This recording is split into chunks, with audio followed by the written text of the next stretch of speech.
बिस्मिल्लाहिर्रहमानिर्रहीम। अस्सलाम वालेकुम dear students, this is Mohammad Tariq Shaheen.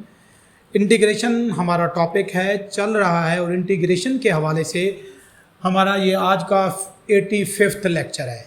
84 lecture 1 से लेकर 84 एक एक लेक्चर तरतीब से प्ले लिस्ट में आप लोग सर्च कर लेंगे, देख लेंगे, आप लोग को इजीली मिल जाएगा।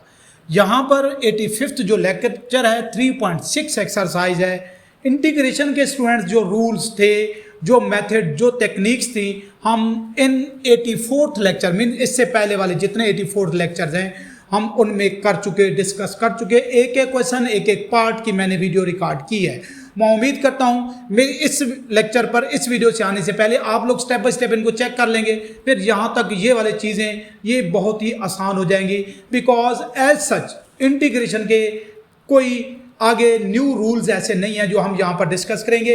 यहाँ पर एप्लीकेशन ऑफ इंटीग्रेशन है, मीन जो कुछ हम पढ़ चुके इंटीग्रेशन का अप्लाई कैसे होगा, उसके लिए 3.6 एक्सरसाइज के क्वेश्चन नंबर 1 और 2 हम करने जा रहे हैं। उससे पहले अगर मैं बता दूं कि ये हमारे पास अब आप लोग को इंटीग्रेशन के ऊपर कुछ नंबर्स लिखे हुए नजर आ रहे हैं जिनको हम लिमिट्स कहते हैं। अगर इस तरह की बात हो, मैं जरा पहले क्वेश्चंस को सॉल्व करने से पहले आप लोग को बता दूं, तो इस तरह के इंटीग्रल्स को हम डेफिनेट इंटीग्रल्स कहते हैं। क्या कहते हैं? Definite integrals. अब डेफिनेट इंटीग्रल्स एक्चुअली होते क्या है ये भी देखा जाए तो इंटीग्रेशन की एप्लीकेशन है। जरा देख लें, हमारे पास हम ऐसे समझ लेते हैं कि कोई फंक्शन है हमारे पास, हम उसको इस तरह से कर लेते हैं कि ये हमारे पास एक कर्व है जो कि एक एफ ऑफ एक्स फंक्शन से हमने इसके ऊपर ग्राफ जो है ड्रा किया है।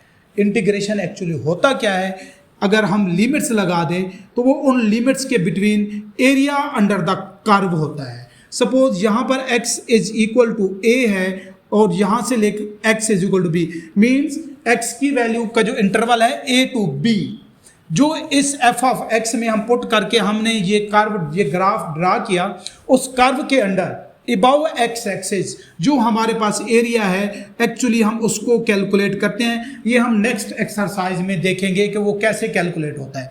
यहाँ पर डेफिनेट इंटीग्रल्स बताने का मकसद हमारे पास, अब देखें, अगर हम करना चाहें, इंटीग्रेट करना चाहें एफ ऑफ एक्स एक फंक्शन फ्रॉम ए टू हमारे पास बी, ये इसका डिफरेंशियल, अगर हम इसको इंटीग्रेट करें, हम कहते हैं कि समथिंग एक नया फंक्शन इंटीग्रेट होने के बाद एफ ऑफ एक्स वो पाई ऑफ एक्स आ जाता है। तो ये जो लिमिट्स हैं उनको हम इस तरह से लिख सकते हैं, a और b, इस तरह से हम इसको लिमिट। अच्छा, एक काम और भी कर लेते हैं, साथ हम इसके जो कांस्टेंट ऑफ इंटीग्रेशन है वो भी चलें लिख के आप लोग को बता देता हूं कि वो कैसे हमारे पास आएगा। अब जरा देखिए, पहले हम क्या कर लेते हैं, f ऑफ x है, फर्स्ट जो हमारे पास लिमिट अपर है उसको पुट कर लेते हैं, प्लस ये c माइनस हम क्या कर लेंगे f ऑफ जो अब लोअर लिमिट है a और प्लस c, जब यहाँ पुट करूंगा तो इस माइनस की वजह से माइनस c, तो ये कैंसल आउट हो जाता है।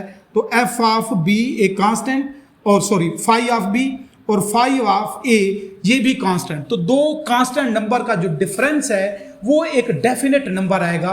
तो इस तरह के इंटीग्रल्स को हम इसलिए डेफिनेट इंटीग्रल्स कहते हैं, जिसमें कांस्टेंट ऑफ इंटीग्रेशन c जो है वो भी यूज हमारे पास नहीं होता, बिकॉज दो कांस्टेंट नंबर का डिफरेंस एक डेफिनेट इंटीग्रल्स आता होता है। एक्चुअली यही हमारे पास जो एक लॉजिक है जो हम इन लिमिट्स के अंदर भी क्या करेंगे, यूज करेंगे। डेफिनेट इंटीग्रल्स को आप एज इट इज डिफाइंड कर सकते हैं कि लेट अ फंक्शन हमारे पास f ऑफ x से और हुज इंटीग्रेशन इज, और लिमिट्स हमारे पास a to b, then this is called, हमारे पास कह सकते हैं कि ये डेफिनेट इंटीग्रल्स है। क्वेश्चंस वही है, इंटीग्रेशन के रूल्स वही हैं, जस्ट ये जो हमारे पास लिमिट्स आई हैं, पहले दो क्वेश्चंस मैं चेक करा देता हूं आप लोग को, देख लें जरा कैसे करेंगे हम इसको। इंटीग्रेशन के रूल्स, ये x square d x as it is, और ये 1 dx मैंने सेपरेट अप्लाई किया, ये लिमिट्स 1 and 2 भी लिख लेंगे। इंटीग्रेट करें, एक्स क्यूब बन जाएगा डिवाइडेड बाई 3, ये limits as it is, plus इसकी इंटीग्रेशन x, और ये लिमिट हम इस तरह से इनको लिख लेंगे। क्या तरीका है मैंने अभी बताया, पहले अपर लिमिट वेरिएबल की जगह पर, तो 2 इसकी पावर 3 हो जाएगी -1, और इसकी पावर हमारे पास क्या हो जाएगी 3।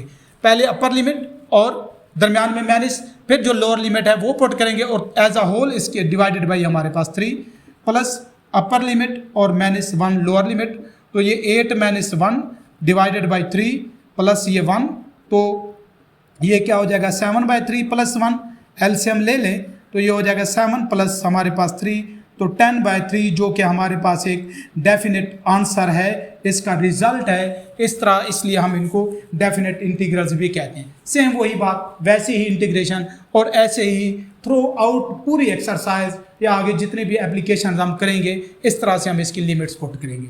ज़रा देख लें, ये -1 and 1 x raise to power 1/3 separate use कर लेता हूँ, प्लस ये 1, ये इसका डिफरेंशियल -1 and 1। हाँ जी, इसका हमारे पास जो इंटीग्रेशन बनेगी 1/3 + 1 डिवाइडेड बाई 1/3 + 1, और इस तरह से हम इसकी ये लिमिट्स लिख लेंगे, प्लस इंटीग्रेशन 1 x हो जाएगी तो -1 and 1, तो x रेज़ टू पावर हो जाएगा हमारे पास 3, एलसीएम ले लें तो ये बन जाएगा हमारे पास 3 एलसीएम में तो 1 + 3, तो ये हो जाएगा 4/3 हमारे पास बन जाएगा, डिवाइडेड बाय 4/3, ये इसकी लिमिट्स -1 and 1, प्लस इसको चले मैं पुट कर लेता हूँ माइनस और ये -1, पहले अपर लिमिट फिर माइनस लगाएंगे, फिर लोअर लिमिट जो कि हमारे पास वो भी क्या है -1 है। 4/3 है, कांस्टेंट है, बाहर निकाल लेता हूँ 3/4 हो जाएगा, x बच जाएगा, अपर लिमिट पुट करें 4/3 माइनस दरमियान में आएगा और x को रिप्लेस करेंगे -1 के साथ, ये भी हमारे पास क्या हो जाएगा 4/3 और plus minus plus 1 divided by, अब ये इज इक्वल टू हमारे पास 3/4 और 1 की जो मर्जी पावर वही 1, और ये हमारे पास माइनस, और ये जो अब हमारे पास 1 है, अब -1 की पावर 4 देखें तो वो क्या हो जाएगा हमारे पास +1 हो जाएगा, -1 की पावर 4 हम लिख सकते हैं कि वो क्या बनेगा हमारे पास +1 आएगा। हम इसको सिंपलीफाई कर लें अगर तो +1, और इसकी पावर भी ये 1/3 प्लस ये हमारे पास 2, -1 + 1 1 का क्यूब रूट सेम वही होता है, तो ये हो जाएगा 3/4 × 0 + 2 = 2, जो कि हमारे पास इसका रिक्वायर्ड सोल्यूशन है। मैं उम्मीद करता हूँ डेफिनेट इंटीग्रल्स के हवाले से मेरी ये वीडियो, ये लेक्चर आप लोगों को समझ आया होगा। नेक्स्ट वीडियो के साथ इसी चैनल पे इंशाल्लाह फिर हाजिर होऊंगा, तब तक के लिए अल्लाह हाफिज़।